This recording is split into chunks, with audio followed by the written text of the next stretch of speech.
안녕하세요. 선배들의 내공 따라잡기를 위한 다양한 정보를 제공하는 명품의 비밀 연구소입니다. 명품의 성능에 문제를 일으키는 변수들의 상관관계를 확인하는 업무 현장에서 예측 변수와 응답 변수에 영향을 미칠 수 있는 복잡한 요인들의 관계를 어떻게 풀고 어떻게 효과를 분리할 수 있을까요? 어떤 변수가 중요하고 각 변수가 얼마나 큰 역할을 하는지 어떻게 결정할까요? 회귀 분석은 예측 변수가 거미줄처럼 서로 얽혀 있는 것처럼 보이는 매우 복잡한 문제들을 해결할 수 있습니다. 오늘은 얽혀 있는 복잡한 문제를 풀기 위해서 회귀 분석에 어떻게 접근해야 하는지에 대한 개념과 일반적인 문제를 피하기 위한 4가지 비결에 대해 알기 쉽게 설명해 드리겠습니다. 회귀 분석의 개념 설명에 앞서 좋은 회귀 분석을 위해 실행해야 하는 내용을 간추려보면 다음과 같습니다.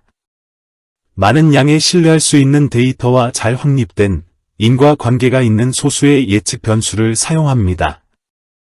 모델의 변수를 포함하기 위해 건전한 추론을 사용합니다. 필요에 따라 다양한 연구팀을 활용합니다. 그래프, 신뢰 구간, 예측 구간을 사용하여 다른 사람이 올바르게 해석할 수 있도록 결과를 명확하고 효과적으로 제시해야 합니다. 회귀 분석은 직선을 데이터 패턴에 맞추는 기술이자 과학입니다. 즉, 회귀 분석은 예측과 예상의 기술입니다. 회귀 분석은 머신러닝 분야와 유사하게 명시적 예측과 확률적 예상에 널리 사용됩니다.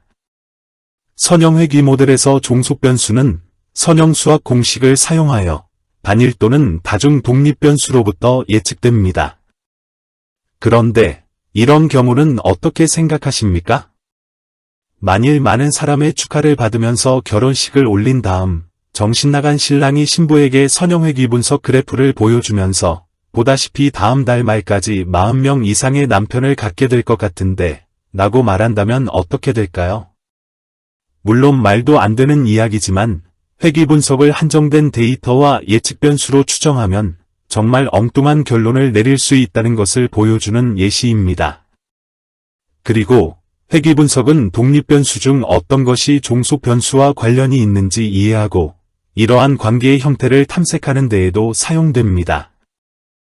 회귀 분석은 예측 변수가 거미줄같이 서로 얽혀 있는 것처럼 보이는 매우 복잡한 문제를 풀 수 있는 능력이 있습니다. 예를 들어 여러분이 다음과 같은 문제를 결정하려고 한다고 가정해 보겠습니다. 소득에 대한 교육과 IQ의 중요성, 운동 습관과 식단이 체중에 미치는 영향, 커피를 마시고 담배를 피우는 것이 심장병과 어떤 관련성이 있는지, 특정 운동이 골밀도 증가에 미치는 영향 등의 문제는 모두 예측 변수가 서로 상관관계가 있을 가능성이 있고 응답 변수에 모두 영향을 미칠 수 있는 질문들입니다. 이러한 거미줄을 어떻게 풀고 효과를 분리해야 할까요? 어떤 변수가 중요하고 각 변수가 얼마나 큰 역할을 하는지 어떻게 결정해야 할까요? 이러한 질문에 대한 해결책이 바로 회귀 분석입니다. 다중 회귀는 각 예측 변수의 변화가 반응 변수의 변화와 어떻게 관련되는지 추정합니다. 중요한 것은 회귀가 모델에 포함된 모든 변수를 자동으로 통제한다는 것입니다. 정리하면 여러분은 모든 변수, 적어도 중요한 변수를 꼭 포함시켜서 회귀가 통제하도록 해야 한다는 것입니다. 그러면 변수를 통제한다는 것은 어떤 의미일까요? 이는 회귀 분석 시에 한 변수의 효과를 볼 때 다른 모든 예측 변수를 일정하게 유지하고 있는 상태임을 의미합니다. 즉, 다른 예측 변수의 영향에 대해 걱정할 필요 없이 한 예측 변수의 변화가 반응에 미치는 영향을 설명합니다. 이것은 곧 다른 모든 변수에서 한 변수의 역할을 분리할 수 있다는 것을 의미합니다. 예를 들어, 최근 연구에서는 커피 소비가 사망률에 미치는 영향을 평가했는데, 처음에는 커피 소비가 많을수록 사망 위험이 높다고 나타났으나, 흡연 습관에 대한 변수를 포함시킨 후 커피 소비가 사망 위험을 낮추는 반면 흡연은 증가시킨다는 것을 발견했습니다. 즉, 커피 소비, 흡연 습관 및 기타 중요한 변수를 포함함으로써 모든 것을 일정하게 유지하고 커피 소비의 역할에 집중할 수 있었다는 것을 의미합니다. 또한 이 연구는 중요한 변수를 포함하지 않으면, 다시 말하면 중요한 변수를 통제되지 않은 상태로 두는 경우 분석 결과를 완전히 망칠 수 있음을 보여주었습니다. 예측 변수 X와 반응 변수 Y가 1차식으로 나타날 때 선형 회귀 모형이 되고 X의 각 값에 대한 Y의 확률 분포가 존재하며 Y의 확률 분포의 평균은 X값 변화에 따라 일정한 추세로 움직이는 형식을 취하게 됩니다. 단순 선형 회귀 방정식의 공식을 살펴보면 Y는 종속 변수 혹은 응답 변수, 베타0는 Y의 절편값, 개수 베타1은 직선의 기울기, X는 독립 변수 혹은 예측 변수, 입실론은 오차항을 나타냅니다. 오차항은 관측값과 예측값 사이의 예측 오차를 수정하는데 필요한 값입니다. 이제 회귀 분석에서 찾아야 할 사항을 검토해 보겠습니다. 적합한 모델이 있는지 확인한 후 각 예측 변수에 대한 P값과 개수를 살펴보기만 하면 됩니다. P값이 낮으면 보통 0.05 이하인 경우 예측 변수는 유의차가 있다고 판단합니다. 그리고 회귀 분석 테이블에서 개수항은 X에 대한 Y의 변화를 나타내며 이를 이용하여 회귀식을 유도해 낼 수 있습니다. 응답 변수가 소득이고 예측 변수의 IQ와 교육이 포함된 경우 개수는 모델의 다른 예측 변수를 일정하게 유지하면서 예측 변수의 한 단위 변화에 대한 반응의 평균 변화를 나타내며 분석 결과 P값은 IQ와 교육이 모두 중요함을 나타내고 있습니다. IQ 개수는 모델의 다른 모든 것을 일정하게 유지하면서 IQ 포인트가 1 증가하면 수입이 평균 4,796원 증가한다는 것을 보여줍니다. 그리고 교육 1단위가 증가하면 수입이 24,215원 증가합니다. 선형 회귀 분석을 사용하여 경험적 문제를 분석했을 때 회귀 결과가 표시되는 방식은 의사 결정자가 잘못된 선택을 하도록 유도할 수 있습니다. 흔히 만날 수 있는 회귀 모델을 기반으로 의사 결정을 하는 사례로 설명드리겠습니다. 테이블에 예시한 결과를 사용하여 95% 확률로 Y가 0보다 큰 값을 얻는 데 필요한 X의 최소값은 얼마일까요? 여기서 개수는 95% 신뢰 수준에서 유의합니다. 이 질문에 대해 대부분의 사람은 X는 10 이하의 작은 값으로 Y가 0보다 크다는 것을 보장하기에 충분하다고 믿습니다. 테이블로부터 구할 수 있는 회귀 방정식을 이용하면 X가 10이면 Y는 10.33이 되므로 이 값은 Y가 0보다 크다는 것을 보장하기에 충분한 듯 보입니다. Y의 결과값 10.33은 Y의 확률 분포의 평균 결과이지만 예측 변수 X의 변동성은 어떤가요? X의 변동성 때문에 Y가 0보다 크다는 것을 보장하기 위해 실제로 X의 정확한 값은 46.6이 됩니다. 제공된 정보를 이용하여 수학적으로 풀 수 있음에도 불구하고 이러한 사례를 제시하였을 때 근사한 답변을 제공하는 경우는 드물었습니다. 중요한 결정이 이 답에 달려 있었다면 어땠을까요? 많은 사람들은 대부분의 경우에 회귀 분석으로 구한 평균 결과의 변동성을 심각하게 과소평가하고 있음을 여기서 강조하고 싶습니다. 모든 통계적 분석이 그렇지만 특히 회귀 분석에서 신뢰할 수 있는 결과를 얻기 위해서는 약간의 분석자 책임이 따릅니다. 회귀 분석이 올바르게 작동하려면 다음과 같이 수행해야 합니다. 분석하는 회귀 모델에 모든 중요한 변수를 포함시켜야 합니다.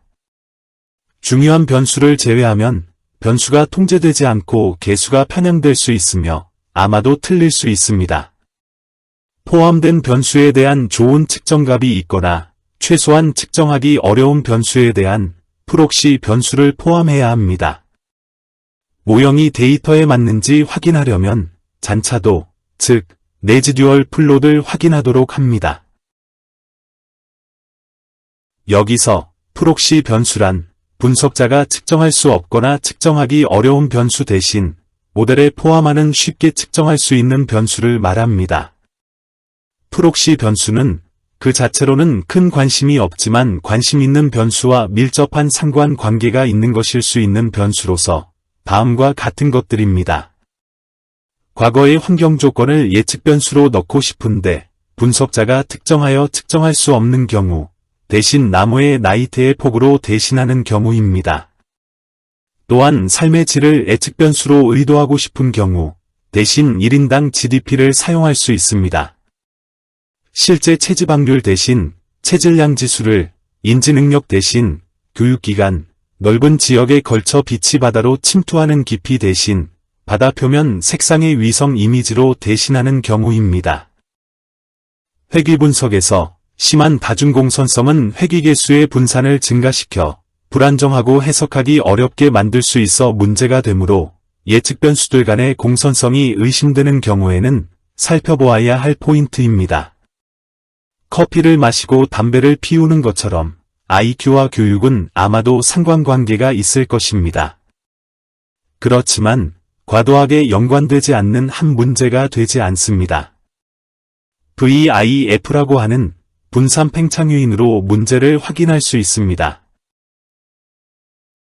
여기서 분산 팽창요인이란 다중 회귀 분석에서는 예측 변수 간의 독립성을 가정하고 분석합니다. 만약 예측 변수들 간의 종속적인 관계가 성립한다면 회귀 분석을 하는 목적에 위배가 되며 이것을 다중공선성 문제라고 합니다. 이런 경우에는 분산 팽창요인 값으로 다중공선성 문제를 진단할 수 있습니다. VIF 값이 10을 넘을 때 다중공선성 문제가 있다고 판단합니다. VIF 10의 의미는 예측 변수가 나머지 예측 변수에 의해 90% 이상 설명된다는 것이며 종속 변수의 변동을 설명하는데 굳이 이 예측 변수를 고려하지 않아도 된다는 의미입니다. 앞에서 살펴본 다양한 응용 회귀 분석에서 발생할 수 있는 일반적인 실수를 피하는 데 도움이 되는 4가지 비결을 제시해 드립니다. 먼저, 회귀 모델의 변수를 결정할 때 이전에 분석한 결과가 있으면 변수로 사용하면 좋습니다. 이를 위해 회귀 분석을 시작하기 전에 이전 분석 결과를 기반으로 중요한 변수가 무엇인지 미리 알고 있어야 하며 상관관계, 개수의 플러스 마이너스 부호, 효과 크기도 파악해 두어야 합니다. 다음으로 모델을 단순하게 유지하는 것입니다. 일반적으로 더 간단한 모델이 더 정확한 예측을 생성합니다. 대부분의 경우 3개의 예측 변수로 충분합니다. 단순하게 시작하고 필요에 따라 변수를 추가하도록 하며 추가한 변수는 정밀도를 향상시키는지 확인해야 합니다. 복잡성은 모델 적합도, 즉 R제곱 값을 높이는 경향이 있지만 예측의 정확도를 낮추는 경향도 있습니다. 그리고 회귀 분석에서도 상관관계는 인과관계가 아니다는 사실에 유념해야 합니다. 중요한 예측 변수와 높은 R제곱으로 잘 지정된 모델을 가질 수 있지만 회귀 분석에서는 여전히 인과관계가 아닌 상관관계만 발견할 수 있습니다. 실험 설계 이외의 회귀 분석은 변수 간의 인과관계를 식별하는 좋은 방법이 아닙니다. 그렇다고 예측에 항상 예측 변수와 반응 사이의 인과관계가 필요한 것은 아닙니다. 대신 응답과 단순히 상관관계가 있고 인과관계로 연결된 변수보다 쉽게 얻을 수 있는 프록시 변수를 통해 적절한 예측을 생성할 수 있습니다. 그러나 예측 변수 값을 설정하여 결과에 영향을 미치려면 반드시 진정한 인과관계를 식별해야 합니다.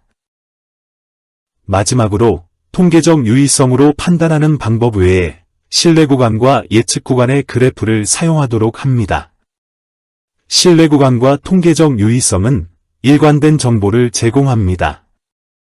예를 들어 통계값이 유의 수준 알파 0.05 수준에서 0과 유의차가 있는 경우 95% 신뢰 구간에 0이 포함되지 않는다고 확신할 수 있습니다. 연구에 따르면 유의 수준을 보고하면 40%의 경우에만 올바른 결론이 나오는 반면 신뢰 구간을 포함하면 95%의 경우 올바른 해석이 나오는 것으로 나타났습니다. 오늘 설명드린 내용을 요약 정리해 드리겠습니다. 회귀 분석은 예측 변수가 거미줄같이 서로 얽혀 있는 것처럼 보이는 매우 복잡한 문제를 풀 수 있는 능력이 있는 도구입니다. 회귀 분석은 신뢰할 수 있는 결과를 얻기 위해서는 약간의 책임이 따릅니다. 먼저, 모델의 모든 중요한 변수를 포함시켜야 합니다. 그리고 포함된 변수에 대한 좋은 측정값이 있거나 프록시 변수를 포함해야 합니다. 모형이 데이터에 맞는지 확인하려면 잔차도를 확인해야 합니다.